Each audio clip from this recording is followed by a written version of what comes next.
اللہ اللہ اللہ اللہ اللہ اللہ اللہ اللہ الحمد للہ رب العالمین والصلاة والسلام علی حبیبہ محمد وعلی آلہ وصحبہ اجمعین اعوذ باللہ من الشیطان الرجیم بسم اللہ الرحمن الرحیم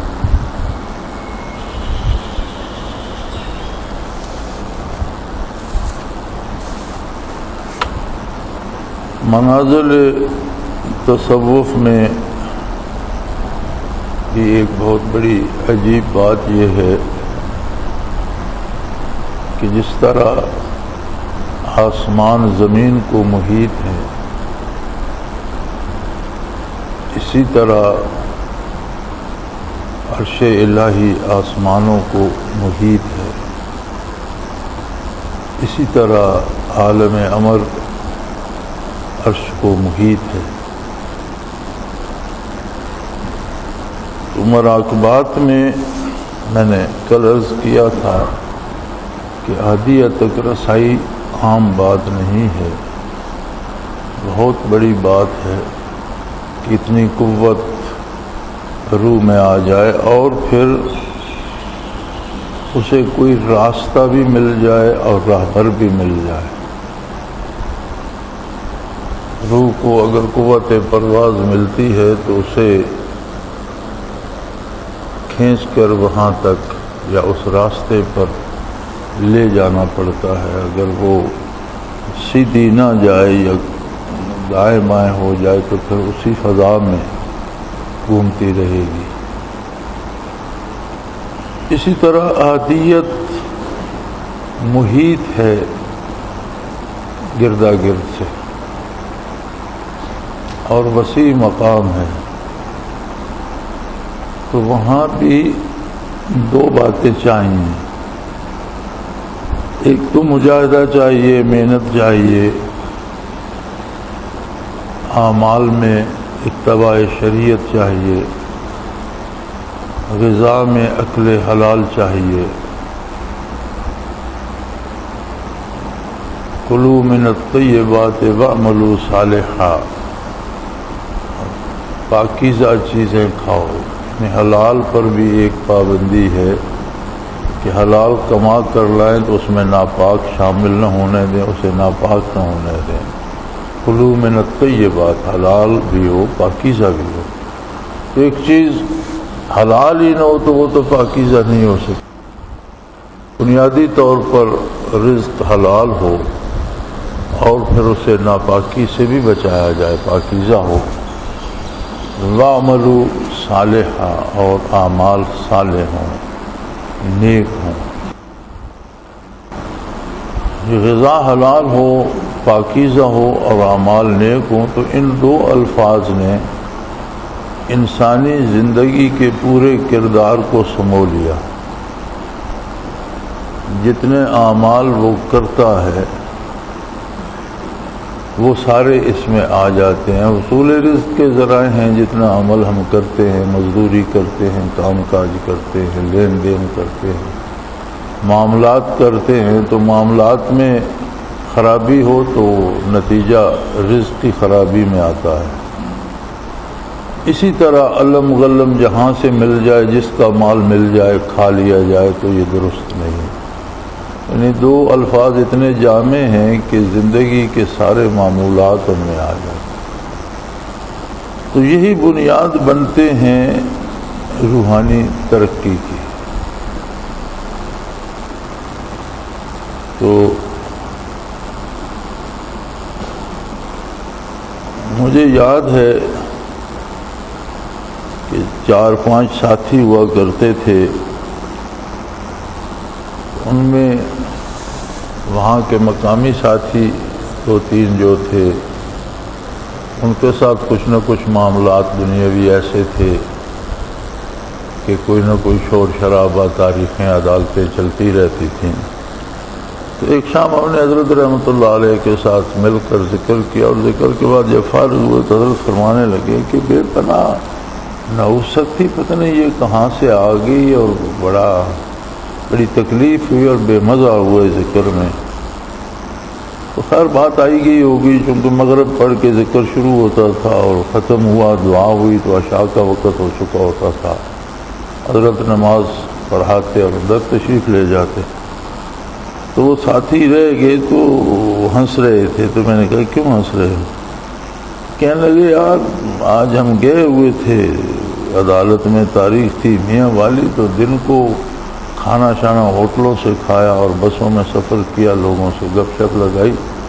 تو حضرت فرما رہے تھے پتہ نہیں نحوستیں کہاں سے آ گئیں، تو ہم سوچ رہے تھے کہ کہیں پکڑے نہ جائیں،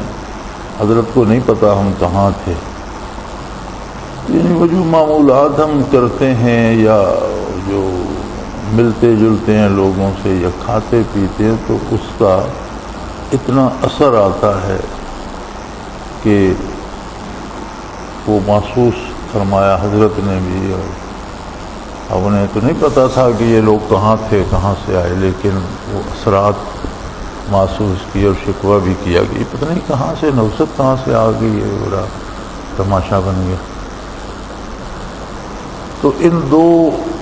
احکام نے کلوا من الطیبات، اور یہ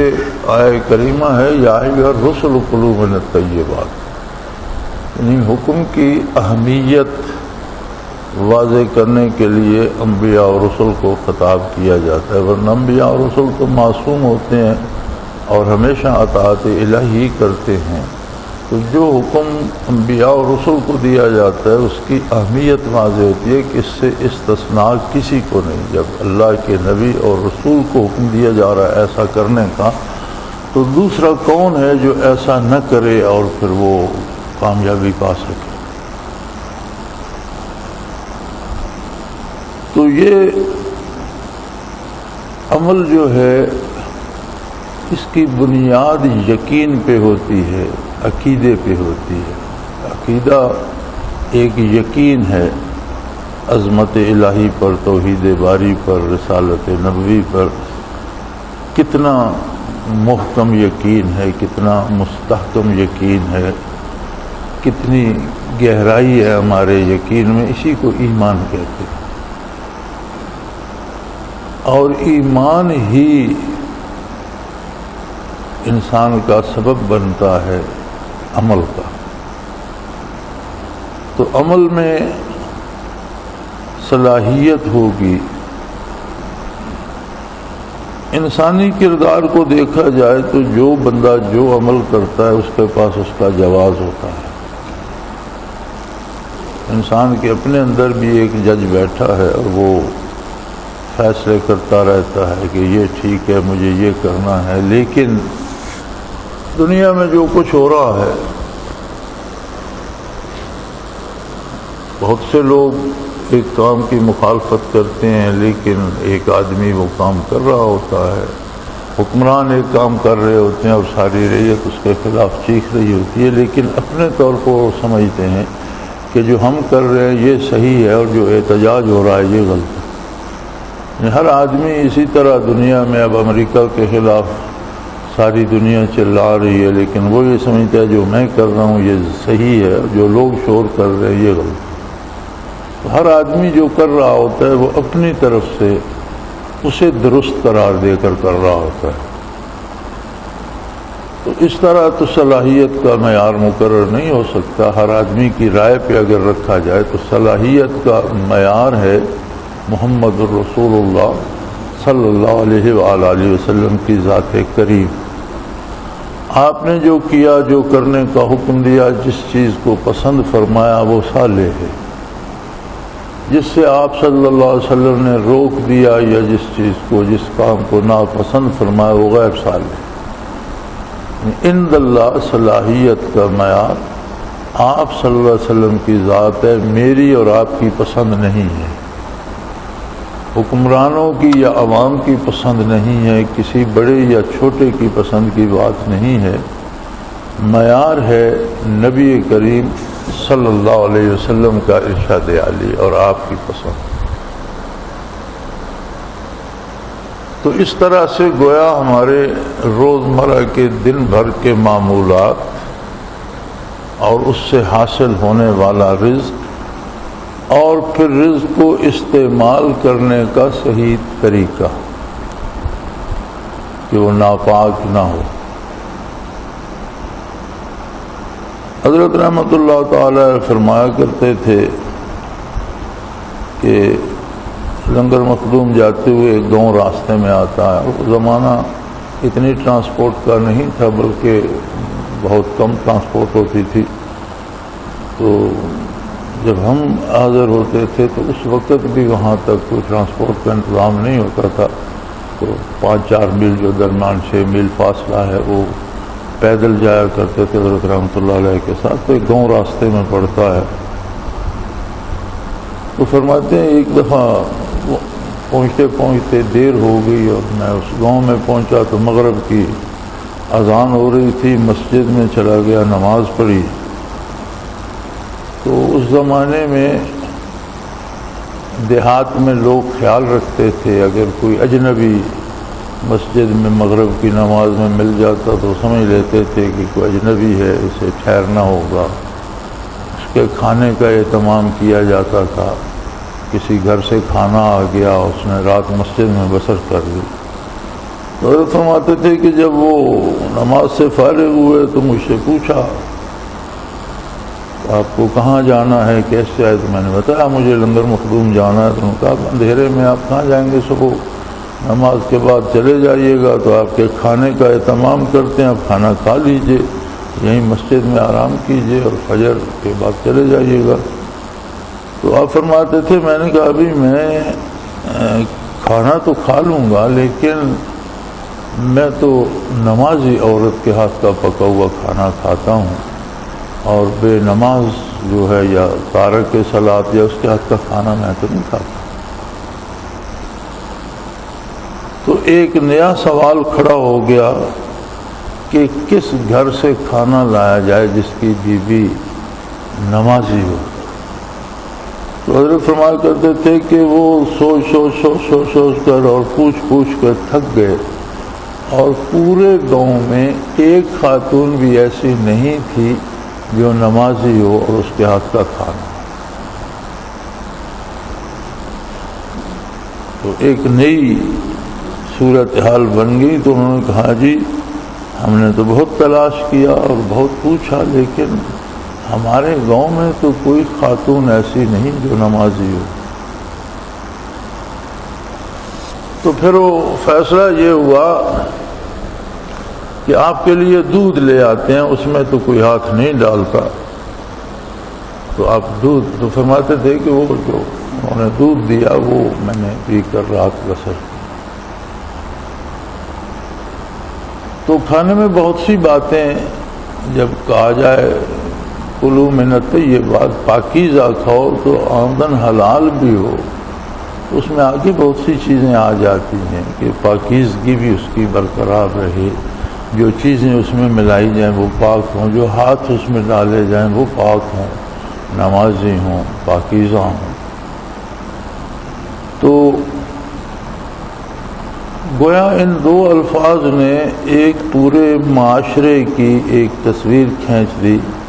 کہ بندہ مومن یا مسلمانوں کا معاشرہ کیسا ہوتا ہے، کس طرح کا ہوتا ہے، ان لوگوں کی بود و باش، ان کی رہائش، ان کا طریقہ کار کیا ہوتا ہے، ان کی خواتین کس طرح سے زندگی بسر کرتی ہیں، ان کے تعلقات کی نوعیت کیا ہوتی ہے، وہ روزی کس طرح سے کما کے لاتے اور کس طرح سے نہیں لاتے۔ تو پوری زندگی کا ایک عمل آ گیا۔ اب اس کی اصلاح ہوگی تو اذکار کا فائدہ بھی ہوگا، ورنہ تو حضرت فرمایا کرتے تھے کہ اگر کسی ہندو کو یا غیر مسلم کو بھی بٹھا کر اسے کہو کہ اس طرح سے ذکر کر، تو وہ اگر اللہ کا نام لے گا تو اللہ کے نام میں تو روشنی ہے، نور ہے، تجلیات ہیں، تو وقتی طور پر اس وقت کے لیے انوارات دیکھنے میں آ سکتے ہیں، لیکن جیسے وہ ذکر بند کرے گا تو انوارات ختم ہو جائیں گے۔ جس وجود میں نور ایمان نہیں ہے وہ ان کا ٹھکانہ نہیں بن سکتا۔ اسی طرح جب رزق حلال نہیں ہوگا تو وہ انوارات کا مسکن نہیں بنے گا۔ انوارات پیدا ہونا ذکر میں تو اللہ کی شان ہے۔ اس لیے علماء حق فرماتے ہیں کہ قرآن کریم کے جو اوراق زمین پہ ہمیں ملتے ہیں گرا دیے جاتے ہیں، لوگ توہین کرتے ہیں، پھاڑ دیتے ہیں یا تباہ ہو جاتے ہیں، تو ان میں سے وہ تجلیات اٹھا لی جاتی ہیں اور وہ صرف سیاہی اور کاغذ رہ جاتے ہیں۔ اگر وہ تجلیات ہوں ان میں تو دنیا تباہ ہو جائے، وہ مخلوق کی اور زمین کی تباہی کا سبب بن سکتے ہیں۔ اس لیے اللہ کریم ان میں سے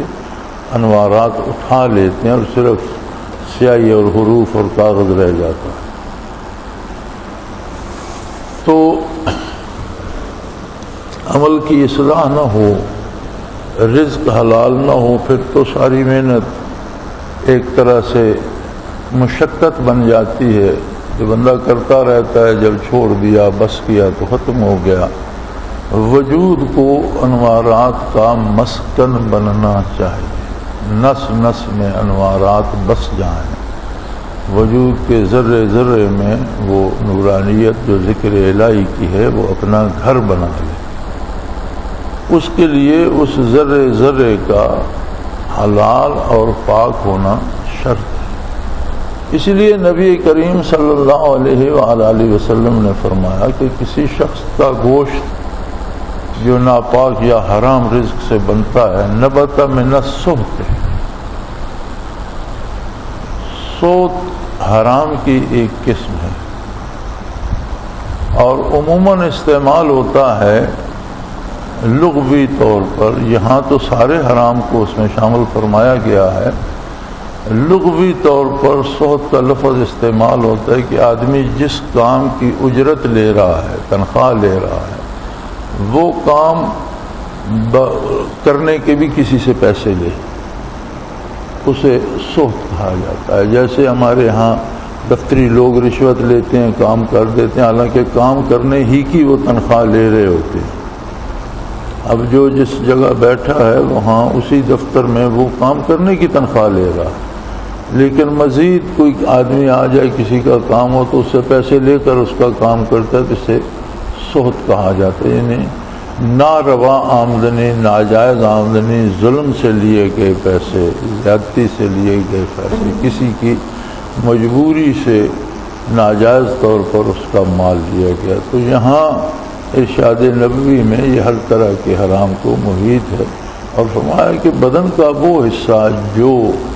ناروا آمدنی سے، ناجائز آمدنی سے بنے گا، نبت من السحت، اب آدمی رزق کھاتا ہے تو وہ تو وجود کا حصہ بنتا ہے، اور یہ بہت بھاری جرم ہے۔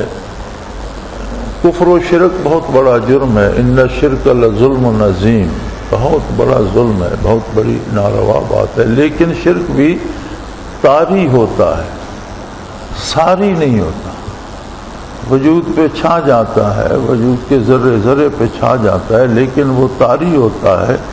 جب بھی اللہ نے کسی کو توفیق بخشی اور اس نے کلمہ شہادت یا کلمہ توحید پڑھ لیا، مسلمان ہو گیا، تو سارا شرک جو ہے وہ رفع ہو گیا، ختم ہو گیا۔ لیکن حرام کا رزق جو ہے، یا اکل حرام یا ناپاک کھانا، یہ طاری نہیں ہوتا، یہ ساری ہوتا ہے، وجود کے اندر اس کا حصہ بن جاتا ہے، خون میں، گوشت میں، ہڈیوں میں، وہ ان کا حصہ بن جاتا ہے، جزو بن جاتا ہے۔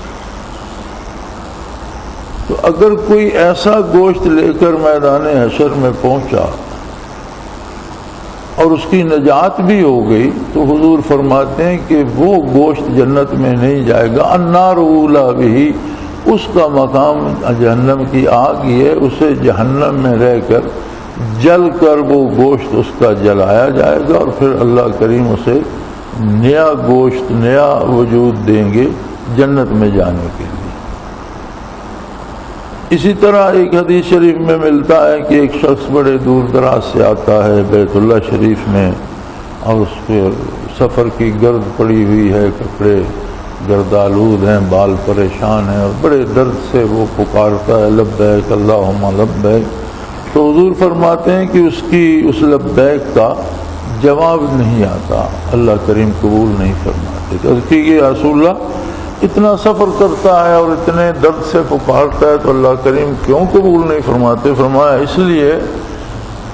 کہ اس کا رزق حلال نہیں ہوتا، وہ وسائل جائز نہیں ہوتے، اخراجات حلال کے نہیں ہوتے جن سے وہ سفر کر کے آتا ہے، اور اس کی غذا حلال کی نہیں ہوتی، اس کا گوشت حرام کا ہوتا ہے، اس کے وسائل ناجائز ہوتے ہیں، اللہ کریم اس کی پرواہ نہیں کرتا۔ تو ضروری ہے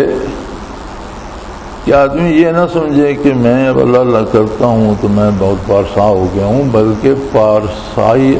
ضروری ہے اللہ اللہ کے لیے۔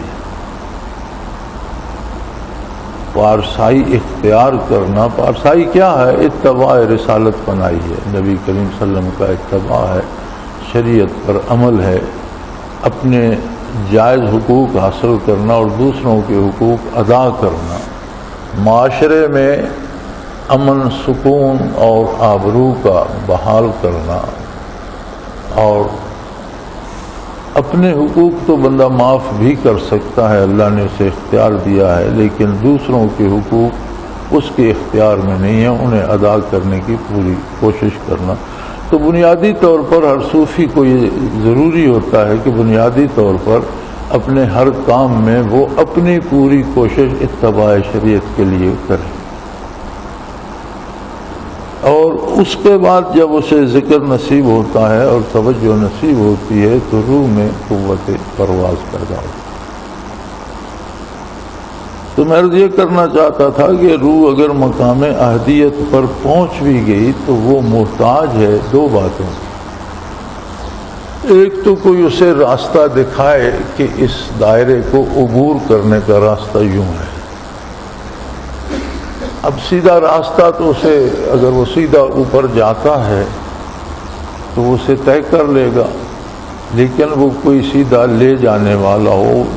صرف رہنما نہ ہو، راہبر ہو، یعنی صرف راستہ دکھائے نہیں، رہنمائی ہوتی ہے یہاں سے کھڑے ہو کر بتا دیں کہ وہ راستہ ہے، راہبری ہوتی ہے کہ اس کا ہاتھ پکڑ لیا جائے اور ساتھ چلایا جائے۔ تو اسے راہبر کی ضرورت ہوتی ہے کہ کوئی ایسا شیخ میسر آئے جو اسے لے کر سیدھا آگے چلتا جائے، اور اگر وہ ذرا سا اس کی وہ چلنے میں تھوڑا سا رخ اس طرح ہو گیا تو پھر ایک وسیع دائرہ ہے جو محیط ہے، اور اسے اگر صدیاں بھی عمر مل جائے تو وہ جتنا دوڑتا رہے گا، جتنا چلتا رہے گا، اسی دائرے کے اندر چلتا رہے گا، اندر پھر کے آتا رہے گا، اس طرح گزرتا رہے گا، اس کی وسعتوں میں گم ہو جائے گا۔ تو اسے راہبر چاہیے، ایسا شیخ چاہیے جو اس راستے سے واقف بھی ہو اور جو اس کو اپنے ساتھ اس راستے سے آگے لے بھی جائے۔ یہی حال مائیت تربیت اور اس سے بالا تمام دوائر کا یہی حال ہوتا ہے کہ اس کو اس راستے پہ لے کے چلا جائے۔ اور اس میں صوفیوں میں ایک یہ بڑا سوال ہے جی، مجاذیب ہوتے ہیں، مجذوب ہو جاتے ہیں لوگ، تو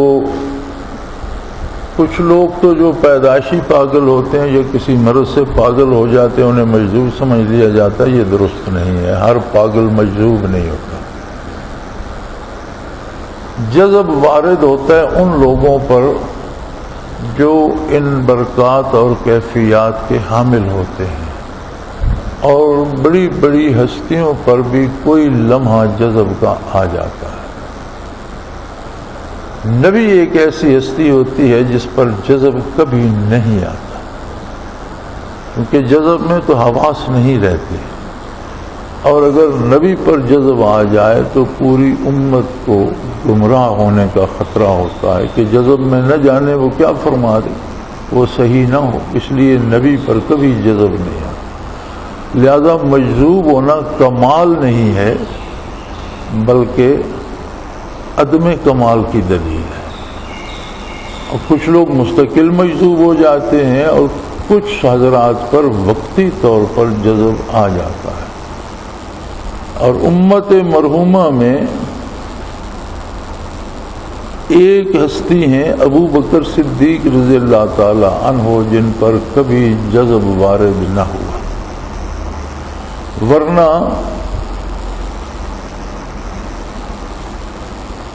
سیدنا فاروق اعظم رضی اللہ تعالی عنہ جیسے عظیم انسان پر بھی چند لمحوں کے لیے جذب وارد ہوا. جب حضور اکرم صلی اللہ علیہ وسلم کا وصال ہوا اور مسجد نبوی میں اطلاع ہوئی تو حضرت عمر رضی اللہ عنہ نے تلوار کھینچ لی کہ جس نے کہا حضور کا وصال ہو گیا میں اس کی گردن اڑا دوں گا. اور ایک عجیب صورتحال بن گئی. لوگ ایک تو حضور کے وصال کا دکھ تھا اور اوپر سے وہ تلوار لیے پھر رہے تھے کہ جس کے منہ سے یہ لفظ نکلا میں اس کی گردن مار دوں گا. تو سیدنا ابو بکر صدیق رضی اللہ عنہ نے یہ آیہ کریمہ تلاوت فرمائی، وما محمد الا رسول قد خلت من قبلہ الرسل افإن مات أو قتل انقلبتم على أعقابكم ومن ينقلب على عقبيه فلن يضر الله شيئا وسيجزي الله الشاكرين. نبی کریم صلی اللہ علیہ وسلم دنیا سے پردہ فرما چکے ہیں اور اللہ نے یہ پہلے اطلاع دے دی تھی اور یہ ایک طریق ہے فطرت کا. تو سیدنا فاروق اعظم رضی اللہ عنہ خود فرمایا کرتے تھے کہ میں نے یہ آیہ کریمہ ابو بکر صدیق سے سنی اور میں ایسے سمجھ رہا تھا کہ یہ ابھی ابھی مجھے کسی نے بتائی ہے، جیسے ابھی نازل ہوئی ہے، اس کا ہمیں علم ہی نہیں تھا. اس طرح سے ہم حواس کھو بیٹھے تھے. تو چند لمحے صحیح لیکن ایک جذب کی کیفیت فاروق اعظم جیسی ہستی پر بھی آئی اور گزر گئی. تو یہ ہوتا ہے وقتی طور پر، یہ کسی بڑے سے بڑے کامل پر بھی آ سکتا ہے، لیکن مستقل طور پر مجذوب ہو جانا یہ بہت بڑی کمزوری ہے. اور عموماً اس کا سبب یہ ہوتا ہے کہ جو لوگ یہ صف اب ایک آدمی احدیت پہ پہنچا اور وہ احدیت سے معیت تک اسے کوئی نہیں لے جاتا، وہ حلال بھی کھاتا ہے اور مجاہدہ بھی کرتا ہے اور وہ جو ہے حدت انوارات کی وہ بڑھ رہی ہے، لیکن روح جو ہے وہ احدیت کے دائرے سے آگے نہیں نکلتی، نہ کوئی لے جانے والا ہے، وہ اس کی پنہائیوں میں کھو گئی ہے، پہنائیوں میں، اور اسی میں سفر کر رہی ہے. تو وہاں اس مستقل قیام سے اس پر بھی جذب وارد ہو سکتا ہے اور دماغ کی باریک نسیں جو وہ کیفیات جو دماغ میں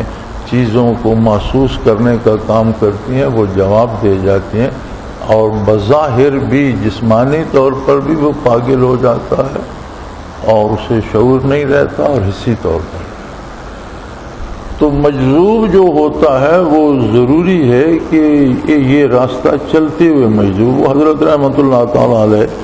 منصور حلاج کے بارے فرمایا کرتے تھے کہ یہ مراقبہ فنا میں تھا لیکن اسے کوئی شخص نہ ملا جو اس سے آگے لے جاتا. اب بقا کے فنا بقا کے دائرے میں بقا باللہ میں ہر چیز میں ہر ذرے میں تجلیات باری نظر آتی ہیں. وَيَبْقَى وَجْهُ رَبِّكَ ذُو الْجَلَالِ وَالْإِكْرَامِ کہ ہر چیز جو ہے وہ اس کے آسرے اس کے قائم رکھنے سے قائم ہے، ہر چیز کو اس نے قائم رکھا ہوا. تو بنیادی تو جب وہ اس بقا ہی میں کھو گئے اور اسی دائرے میں چلتے چلتے چلتے تو انہیں ہر ذرے میں بھی تجلیات نظر آتی تھی اور انہوں نے آن الحق کا نعرہ لگا دیا. تو فرماتے تھے اسے کوئی بندہ ملتا جو اسے بقا باللہ سے سالک المجذوبی کے راستے پہ ڈال دیتا تو یہ نعرہ نہ لگاتا، لیکن ایسا بندہ کوئی نہ مل سکا جو اسے اس سے نکالتا. تو اسی میں اس پر جذب وارد ہو. تو مجاذیب جو ہوتے ہیں وہ اس شعبے کے لوگ ہوتے ہیں، اس فن کو حاصل کر رہے ہوتے ہیں اور کسی وجہ سے ایک جگہ پر قیام سے، اور پھر وہ زیادہ محتاط اور محنتی حلال کھانے والے، ذکر کرنے والے، مجاہدہ کرنے والے لوگ ہوتے ہیں. اور اس کی وجہ سے جذب آ جاتا ہے، اور جذب کا صرف یہ ہوتا ہے کہ اس میں جذب میں ترقی نہیں ہوتی، نہ انہیں شعور ہوتا ہے۔ ترقی ہوتی تو مجذوب کیوں ہوتے؟ مرفوع القلم ہو جاتے ہیں جب حواس کسی کے بیماری سے ضائع ہو جائیں یا اس جذب سے ضائع ہو جائیں، حواس نہ رہیں تو اس کے اعمال لکھے نہیں جاتے، وہ مرفوع القلم کہا جاتا ہے کہ اب قلم اٹھا لی گئی، کچھ نہیں لکھا جاتا، نہ اس کی نیکی شمار ہوتی ہے نہ برائی۔ تو شریعت میں ان کے لیے یہ ہے کہ اگر کوئی مجذوب ہے تو ہم اسے اللہ کے سپرد کر دیں، نہ اسے اچھا کہیں نہ برا کہیں، اس سے زیادہ اس سے کسی فائدے کی امید نہیں ہے۔ یہ جو پاگلوں کے پیچھے لوگ پھرتے ہوتے ہیں کہ مجذوب کے پاس جائیں گے فلاں، جسے اپنا ہوش نہیں ہے تمہارا کام کیا کر دے گا؟ تو ویسے بھی عقلاً بھی آدمی سوچے تو جو آدمی اپنے آپ کے ہوش کو سنبھالنے کا ہوش نہیں رکھتا، اسے تمہاری ضرورتوں کی فکر کہاں سے ہوگی اور تمہارا کیا کرے گا؟ تو عموماً لوگ اس میں اگر کوئی شیخ میسر نہ آئے، کوئی راہبری میسر نہ آئے تو مجازی ہو جاتے ہیں، اور یہ ہر پاگل مجذوب نہیں ہوتا۔ تو یہ طریق جو ہے یا راستہ جو ہے یہ اباحت کا نہیں ہے۔ عموماً آج کل جو کہا جاتا ہے اور جو اعتراض تصوف پہ کیا جاتا ہے وہ یہی ہے کہ یہ لوگ یہ عملی زندگی سے الگ ہو جاتے ہیں، کام نہیں کرتے، اور لوگوں کو بھی کام چھڑا دیتے ہیں اور کہتے ہیں جنگلوں میں بیٹھو، یہ کرو وہ کرو، اور ہر ناجائز کام کو بھی جائز سمجھ لیتے ہیں۔ یہ سب فضول ہے اور ناروا اعتراضات ہیں۔ صوفی غیر صوفی سے زیادہ باعمل با کردار مسلمان ہوتا ہے، ہر کام شریعت کے مطابق کرنے کی کوشش کرتا ہے، اور ہر کام میں خلوص نیت شامل ہوتا ہے، اور ایک با کردار مسلمان ہوتا ہے، اور زندگی کو ضائع نہیں کرتا بلکہ زندگی کے ایک ایک لمحے کو تعمیر پہ صرف کرتا ہے، اور ذکر کی برکت سے عام آدمی کی نسبت دنیاوی امور کا شعور بھی صوفی میں دوسروں سے زیادہ ہوتا ہے، الا یہ کہ کسی پہ کسی لمحے کوئی جذب آ جائے اور اس سے کوئی ایسی بات نکل جائے، ورنہ اور یہ بہت کم ہوتا ہے، بہت کم لوگ ایسے ہوتے ہیں کہ جن میں اتنی تجلیات، اتنے انوارات جمع ہو جائیں کہ وہ کسی لمحے جذب کا سبب بھی بن سکے، یا پھر کمزور ہو تو وہ ویسے پاگل ہو جاتا ہے، وہ بھی بہت کم لوگ ہوتے ہیں۔ تو یہ اس راستے کی ضرورت ہے کہ زندگی کو ایک ایک لمحے کو شمار کر کے استعمال کیا جائے، ضائع نہ کیا جائے۔ ایک جو محاورہ ہے نا، آپ کسی سے پوچھیں کیا ہو رہا ہے جی، وقت پاس کر رہے ہیں، وقت اتنا فالتو ہے کہ آپ اسے گزارنے پہ لگے ہوئے ہیں، اتنا بے قیمت ہے کہ آپ اس سے جان چھڑانا چاہتے ہیں، یہ اتنا قیمتی ہے کہ جب موت آ جاتی ہے تو آپ ایک لمحہ زندگی خرید نہیں سکتے، نایاب چیز ہے، یہ تو ملتی ہی نہیں، اور اگلے لمحے کیا پتہ صحت ہوگی نہیں ہوگی، اگلے لمحے کیا پتہ نظر ہوگی نہیں ہوگی، اگلے لمحے کیا پتہ ہوش ہوگا نہیں ہوگا۔ تو جو لمحہ ہاتھ میں ہے، لمحہ حال جو ہے، اسے اس طرح خرچ کیا جائے کہ اس پر رضائے باری مرتب ہو۔ اللہ کریم ہماری خطاؤں سے درگزر فرمائے اور ٹوٹی پھوٹی نیکیوں کو قبول فرمائے، ایمان پہ زندہ رکھے، ایمان پہ موت دے اور ایمانداروں کے ساتھ حشر فرمائے۔ وآخر دعوانا الحمدللہ رب العالمین، الحمدللہ رب العالمین، والصلاۃ والسلام۔ اللہم ربنا لا تقتلنا بغضبک ولا تهلكنا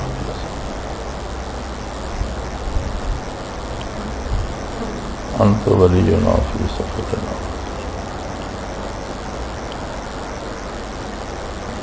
وصلی اللہ تعالی علی حبیبہ برحمتک یا اللہ اللہ اللہ اللہ اللہ اللہ اللہ۔ حضرت امیر محمد اکرم آوان مد ذلہ العالی دارالعرفان منارہ ضلع چکوال میں سالہ سال سے قرآن و حدیث کے اوپر خطابات کر رہے ہیں اور سلسلہ نقشبندیہ اویسیہ کے مطابق لوگوں کو ذکر الہی کی تربیت دے رہے ہیں۔ وہ قرآن پاک کی تفسیر ترتیب وار بیان کر رہے ہیں۔ تفسیر قرآن کو وہ موجودہ ملکی اور بین الاقوامی حالات کے مطابق بیان کرتے ہیں۔ موٹر وے سے کلر کہار کے انٹرچینج سے نکلتے ہوئے کلر کہار کی جھیل سے ہوتے ہوئے میانی، بوچھال اور نور پور سے گزرتے ہوئے دارالعرفان منارہ پہنچ سکتے ہیں۔ حضرت امیر محمد اکرم آوان نے بچیوں اور بچوں کی دینی اور دنیاوی تعلیم کے لیے سقارہ اکیڈمی کے نام سے ایک درسگاہ بھی قائم کی ہے، جس کا افتتاح ملک پاکستان کے صدر جنرل محمد ضیاء الحق نے اپنے دست مبارک سے کیا تھا۔ وہ تمام احباب جو اسلام کی طلب رکھتے ہیں ان سے گزارش ہے کہ دارالعرفان منارہ ضلع چکوال میں امیر محمد اکرم آوان صاحب کے خطابات سے مستفید ہوں۔ وہ ہر جمعے کو نماز سے پہلے بیان فرماتے ہیں۔ ہر ماہ کی پہلی اتوار کو ماہانہ اجتماع ہوتا ہے جس میں آپ خصوصی خطاب فرماتے ہیں اور پاکستان کے چاروں صوبوں سے احباب اس اجتماع میں شرکت کرتے ہیں۔ اس کے علاوہ یہاں سال میں 2 مرکزی اجتماعات بھی ہوتے ہیں، ایک رمضان المبارک میں اعتکاف کا اجتماع اور دوسرا جولائی اور اگست میں 40 دن کا اجتماع ہوتا ہے جس میں روحانی تربیت کی جاتی ہے۔ اپنا خون سیماب دے کر اتنا ہم کر جائیں گے، نام آقا کا چمن میں پھر رقم کر جائیں گے۔